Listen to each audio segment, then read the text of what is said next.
పనెగొట్టాలనుకున్నవాడు సాకులు ఎదుగుతాడు, పని చేయాలనుకున్నవాడు చెప్పండి సొక్కావు ముడేసి పనిలోకి చెప్పండి దిగుతాడు. అదే సక్సెస్. మధ్యకాలంలో మా పాపకి ఈ సర్లక్క తినిపించాలంటే ఆవిడ గారికి రైమ్స్ పెట్టాలి. రైమ్స్ చిన్నప్పుడు రాని పద్యాలని ఇప్పుడు చదివాను. మా పాపకి టీవీలో ఈ రైమ్స్ పెట్టాలి. ఇంగ్లీష్ రైమ్స్ అన్ని తెలుగు రైమ్స్ పెడుతున్నప్పుడు అది చూస్తూ తింటుంది అనమాట. అందులో ఒక రైమ్ ప్రతిరోజు వినబడుతుంటుందండి. అందులోని వాళ్ళ అమ్మ అడుగుతుంటుంది, ఒక కుర్రగోడు ఉంటాడు, ఆడు వెళ్ళి అరిమే కూర్చొని ఉంటాడు, రే రే నాన్న బావి దగ్గరికి వెళ్ళి నీళ్ళు తేరా అంటే, వద్దు మమ్మీ పాము ఉంటుంది అక్కడ అన్నాడు. తోటలోకి వెళ్ళి పువ్వులు పోయిరా అంటే, పాము ఉంటుంది మమ్మీ అన్నాడు. నాకు గుర్తురావట్లేదు. ఇంకా ఆడికి రకరకాల పనులు చెప్పింది. ఒరే బయటికి వెళ్ళి ఏదో ఒకటి తీసుకురారంటే, దూరం మమ్మీ అలసిపోతాను మమ్మీ. మరి ఏదో ఒకటి ఆ పని ఆ వస్తువు తేరంటే, ఎండ మమ్మీ వడదబ్బ మమ్మీ. పరమను వండాను రా అన్నాను. వస్తున్నాను మమ్మీ అన్నాడు. ఈడు తినడానికి తప్ప చెప్పండి ఆ నీతి పాట మీకు అర్థమవుతుందా? ఈడు ఒక్క పని చేయడు, అరిగి మీద కూర్చుని దానికి రెప్పలెత్తూ చెప్పాడు తప్ప వాళ్ళ అమ్మకి ఒక్క పని. ఈడు చూసారా, పనెగొట్టాలనుకున్నవాడు సాకులు ఎదుగుతాడు, పని చేయాలనుకున్నవాడు చెప్పండి సొక్కావు ముడేసి పనిలోకి చెప్పండి దిగుతాడు. అదే సక్సెస్. సోమరు ఎప్పుడు సాకులు చెప్తాడు, వాడు ఎదగడు. బైబిల్ ఏమని తెలుసా సామెతల్లో? ఇదిగో సోమరి బద్ధకస్తుడు సింపుల్ గుడ్లు అంటే ఆడికి వేసుకోవడానికి ఒక రోజు బట్టలు కూడా ఉండవు. వీడి కట్టుకున్న దానికి కూడా గుప్పడి మెతుకులు పెట్టడు. వీడి గర్భాన్ని పుట్టిన పిల్లలకి సరి అయిన మెతుకులు పెట్టలేడు. ఎందుకంటే వీడి బద్ధకస్తుడు. బయటికి పోరంటే ఎండంటాడు, అలా రారంటే వానంటాడు, బయటికి రారంటే సెలంటాడు, అక్కడికి పోరంటే నిప్పంటాడు, అదంటాడు ఇదంటాడు. ఆడి బావు దగ్గర కూర్చునే కారణాలు పరమన్నం వండాను రారా అంటే వచ్చేస్తున్నాను మమ్మీ. తిండిపోతు లైఫ్లో సక్సెస్ అవరు. ఏదో ఒక పని ఉండాలని లైఫ్లో.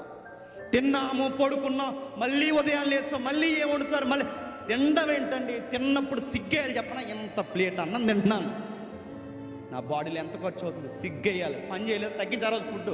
సిగ్గేతని చెప్తున్నాను, పొట్ట పెంచి తిరగడం కాదు, తగ్గించు. ఏ పని లేకుండా కంచడు అన్నం తినడానికి రైట్ లేదు. బైబిల్ చెప్తుంది పని చేయడానికి భోజనం చేయడానికి అర్హత వాడికి లేదు. పని చేయని వాడు భోజనం చేయడానికి అర్హుడు కాదు. పని లేని బద్ధకస్తులు ఎవరైనా, పెద్దోళ్ళు చిన్నోళ్ళు ఆడవారు ఎవరైనా నేను చెప్తున్నాను, తినడానికి పుట్టలేదు. నీ లైఫ్లో పర్పస్ ఉంది, గుర్తుపెట్టు. నీ జీవితంలో ఏదో గోల్ ఉంది, గుర్తుపెట్టు. ఏదో ఒక పని చేయాలి.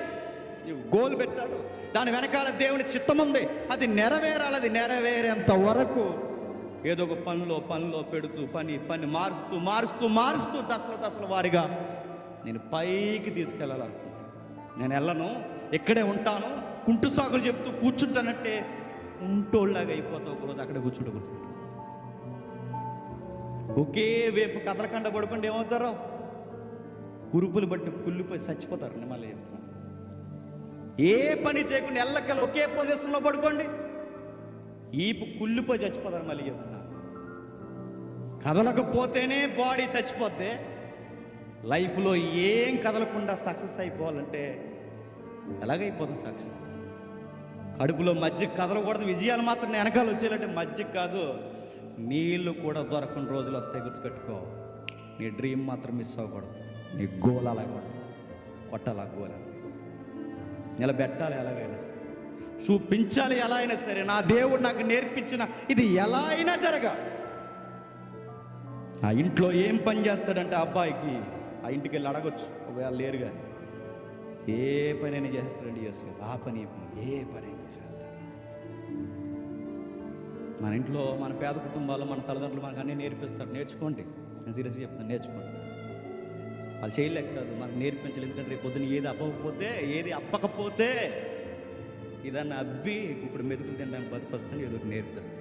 మనం ఏం చేయం, వాళ్ళకి ఆరాం బట్టి కొద్ది కూరలకు పేర్లు పెట్టుకుని తిరుగుతాం. ఏదో నేర్పిస్తారు, పొలంకి రారా, అక్కడికి రారా, ఇది రారా. మా నాన్న తెగదిటేవాడండి, వచ్చేలేదు వచ్చే ఉంటాడులేండి. 10 గంటల వరకు పడుకున్నా అంటే సిర్రుబురు అనేసివాడు అంతే. మా అన్నయ్య సెంట్రల్ బ్యాంక్ ఎక్కడ ఉంటాడు ప్రస్తుతం, ఆడు నేను జంట పక్షుల్లో పడుకున్నాను 10 గంటల వరకు. ఉదయం 10 గంటల వరకు పడుకుంటే చెడ్డ సిరాకు అనమాట మా నాన్న. ఫ్యాన్ ఆపేసి ఇంకా అదో రకంగా ఉండేలేండి రికార్డులు, ఏం చెప్పలేం. కానీ మా నాన్న ఫ్యాన్ ఆపేసి ఇదే మనిషి ఎలాగ ఆపేస్తాడు తిట్టేసు, ఏం లేదు, భయం లేదు, భక్తి లేదు, భవిష్యత్తు కూడా అది ఇది. ఆ టైంకి మనకు అర్థం, కానీ నాకు ఇప్పుడు అర్థమవుతుంది. ఆ రోజు అలా తిట్టకపోతే మళ్ళీ చెప్తున్నాను, నాకు కసి రాదు.